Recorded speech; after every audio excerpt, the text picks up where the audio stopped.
Dans cette vidéo, nous allons vous donner les informations juridiques essentielles pour l'achat d'un appartement.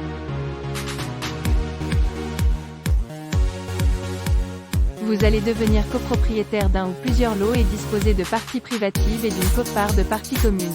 En tant que nouveau copropriétaire, vous devenez membre de la collectivité de propriétaires appelée syndicat des copropriétaires.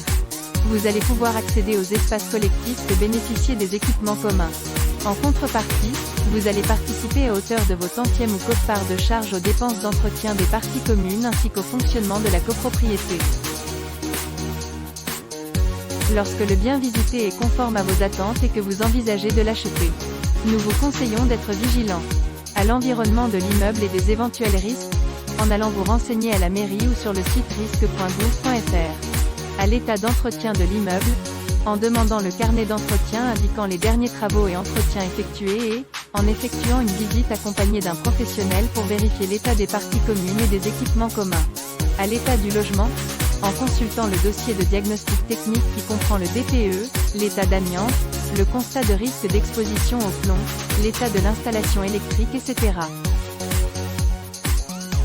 Certains documents sont obligatoires et doivent vous être remis au plus tard lors de la signature du sous-seing. Sont concernés par cette obligation les documents relatifs à la copropriété. Le règlement de copropriété et l'état descriptif de division vous permettent de connaître les règles de fonctionnement de la copropriété, la répartition des charges, la définition des lots et les conditions d'utilisation des parties privatives et communes. Les PV d'Assemblée générale des 3 dernières années comportent les décisions votées par la copropriété. La fiche synthétique de la copropriété regroupe les informations financières et techniques de la copropriété.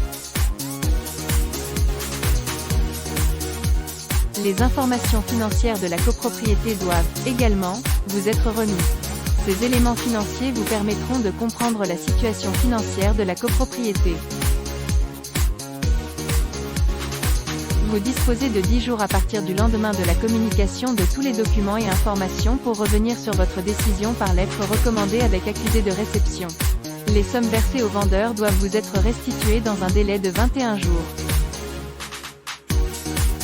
La superficie exacte du lot doit figurer dans le sous-seing et dans l'acte définitif.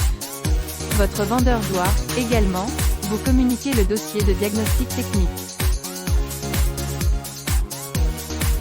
Soit copropriétaire, vous devrez souscrire une assurance responsabilité civile et vous serez redevable du paiement des provisions pour charges et des appels de fonds pour travaux. La régularisation des charges intervenant en fin d'exercice comptable est versée ou réclamée à celui qui est copropriétaire au moment de l'approbation des comptes. Vous pouvez convenir, avec votre vendeur, des règles de répartition différentes. Ces règles n'auront d'effet qu'entre vous et votre vendeur.